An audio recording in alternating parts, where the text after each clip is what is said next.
মাননীয় ইমাম, সালামু আলাইকুম। একজন ইসলামিক স্কলারের সঙ্গে আমার কথা হচ্ছিল। তিনি একজন পিএইচডি ডিগ্রিধারী ব্যক্তি। আমি যখন বললাম মুসলমান জাতি হবে একটা, নেতা হবেন একজন, রাষ্ট্রশক্তি হবে একটা, তিনি একমত হতে পারলেন না।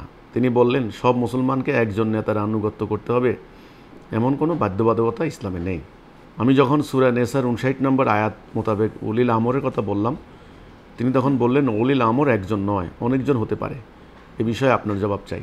পিএইচডি ডিগ্রিধারী হন আর যে ডিগ্রিধারী হন, আপনার কতগুলো বই পড়ে নির্দিষ্ট কিছু সিলেবাস শেষ করে পরীক্ষা দিয়ে ডিগ্রি নিতে পারেন, মানে প্রাতিষ্ঠানিক ডিগ্রি। এই যে এখন ডিগ্রি নিচ্ছে মানুষ, অনার্স করে, মাস্টার্স করে, পিএইচডি ডিগ্রি নেয়, থিসিস করে, এগুলো এক জিনিস।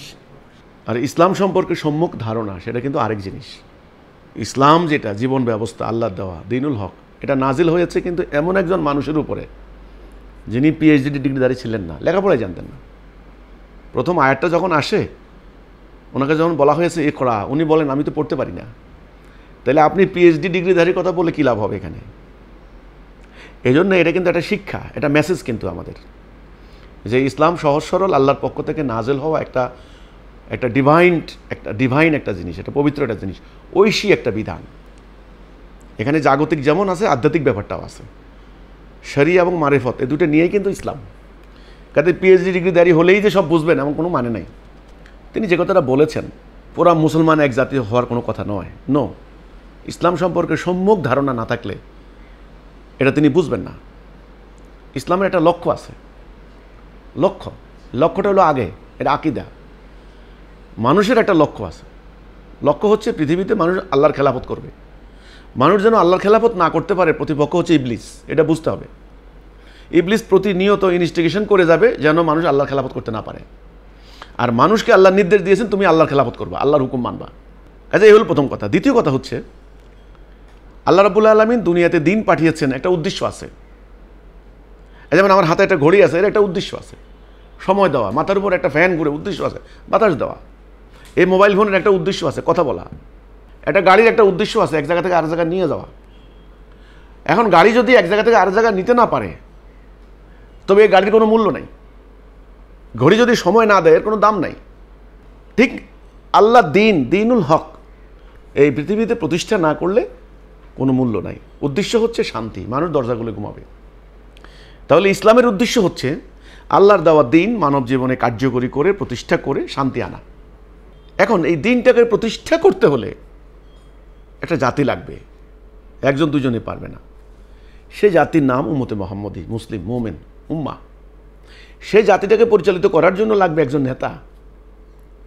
সেই নেতাই উলিল আমর। সেই নেতার জন্য লাগবে একটা কর্মসূচি। সেই কর্মসূচি আল্লাহ রাসূল দিয়েছেন। তাহলে খেয়াল করতে হবে, পুরো ব্যাপারটা কিন্তু খুব সিম্পল। এক, আল্লাহর দিন প্রতিষ্ঠা করতে হবে। প্রতিষ্ঠা না করলে ওই যে ইবলিসের চ্যালেঞ্জে আল্লাহ বিজয়ী হবেন না, মানে শান্তি আসবে না। তাহলে দিন প্রতিষ্ঠার যে আকিদা, এটা না থাকলে তিনি একজন নেতার আন্ডারে পুরো মানব জাতি এটা কিন্তু বুঝবেন না। এখন দিন প্রতিষ্ঠা করতে হলে এখানে ঐক্য জরুরি, ইউনিটি জরুরি। এই ঐক্যবদ্ধ জাতিসত্তা, এটার নাম উম্মাহ। আর একজন নেতা ছাড়া জাতি কোনোদিন ঐক্যবদ্ধ হয় না। নেতা লাগবে, সেই নেতার জন্য একটা কর্মসূচি লাগবে।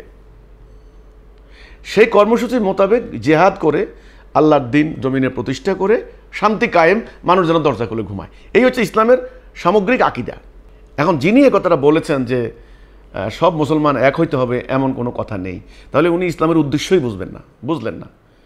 হ্যাঁ, দরকার নেই যদি মনে করে নামাজ পড়তে পড়তে জান্নাত চলে যাব, তাহলে ঠিক আছে, ওনাদের খালি নামাজে পড়েন, সমাজে কি হয় দেখার বিষয় না।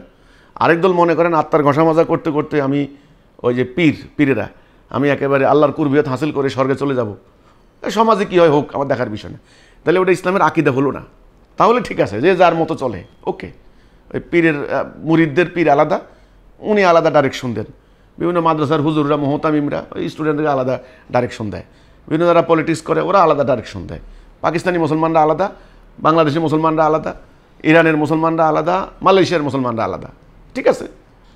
কিন্তু যদি আপনি মনে করেন এই পৃথিবীতে আল্লাহর দিন প্রতিষ্ঠা করতে হবে, তখন আলাদা আলাদা থাকা যাবে না, এক হইতে হবে।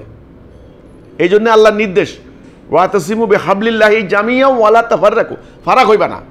উনি পিএইচডি ডিগ্রিধারী হইলেই কি ওনার কথা চলবে নাকি? আল্লাহ বলতেছেন ফারাক হওয়া যাবে না, টুকরা টুকরা হওয়া যাবে না, এক জাতি হইতে হবে। নেতা হবেন একজন যিনি উলিল আমর, যেটা আল্লাহ কোরআনে বলেছেন, আল্লাহ আতিউল্লাহ আতিউর রাসূল উলিল আমরি মিনকুম, আল্লাহর আনুগত্য, রাসূলের আনুগত্য এবং উলিল আমরের আনুগত্য। তোমাদের আমির থাকবে, তার আনুগত্য করতে হবে, আল্লাহ, রাসূল, উলিল আমর। তাহলে পুরো ইসলামের কনসেপ্টটাই হচ্ছে এই, ইসলামের জাতি হবে একটা, ইসলাম পুরো জাতির উদ্দেশ্য হবে মানব জীবনে আল্লাহর দ্বীন প্রতিষ্ঠা করা। সেটার জন্য তাদেরকে সম্মিলিতভাবে সংগ্রাম করতে হবে। তাদের একজন নেতা থাকবেন, একটা সংবিধান, আল্লাহর বিধান, এবং তাদের জীবনের একটা লক্ষ্য থাকবে, উদ্দেশ্য থাকবে, একটা কর্মসূচি থাকবে। এই হচ্ছে ইসলামের একেবারে সামগ্রিক ধারণা। বিচ্ছিন্ন হওয়া, বিক্ষিপ্ত হওয়া, টুকরা টুকরা হয়ে যাওয়া, যার মতে, যার ফেরকা, যার তরিকা মোতাবেক সে যেদিকে ইচ্ছা সেদিকে চলে, এক একজনে এক এক দিকে ডাইরেকশন দিবে, এটা হতে পারে না। তাহলে ইসলামের লক্ষ্য হাসিল হবে না, উদ্দেশ্য হাসিল হবে না। সেটা কি? সেটা হলো মানব জীবনে দ্বীন প্রতিষ্ঠা করে শান্তি কায়েম, এটা হবে না। আর উদ্দেশ্য না হলে ইসলামের কোনো দাম নাই, অন্য কোনো কিছুর আর মূল্য নাই। যেমন ঘড়ির উদ্দেশ্য হচ্ছে সময়, সময় না দিলে এই ঘড়ির কোনো মূল্য নাই, ঠিক তেমনি ইসলামের উদ্দেশ্য হচ্ছে শান্তি। শান্তি না হলে এই কোরআন কিতাব বা নবীর আগমন, লড়াই, যুদ্ধ, জিহাদ, কেতাল, সংগ্রাম, কোনো কিছুর আর মূল্য থাকে না যদি শান্তি না হয়। তো এই হলো আমার প্রশ্নের উত্তর। যিনি প্রশ্ন করেছেন ওনার সামনে ইসলামের সামগ্রিক কনসেপ্ট নাই, আকিদা নাই, ইসলামের লক্ষ্য সম্পর্কে তিনি অবগত নন, ইসলামের উদ্দেশ্য সম্পর্কে তো ওনার ধারণা নেই। এই জন্যই তিনি একথা বলতে পারেন যে পুরো মুসলমানরা এক হইতে হবে, এমন কোনো কথা নেই। নো, এটা আল্লাহর হুকুম। কেন আল্লাহর হুকুম? কারণ আল্লাহ দিন দিয়েছেন দিন প্রতিষ্ঠা করার জন্য। আর এক না হলে প্রতিষ্ঠা হবে না, প্রতিষ্ঠা না হলে উদ্দেশ্য হাসিল হবে না, তাহলে বাকি সব অর্থহীন হয়ে যায়। ইসলাম সম্পর্কে মন্তব্য করতে হলে ইসলামের সম্পর্কে সামগ্রিক আকিদা লাগবে।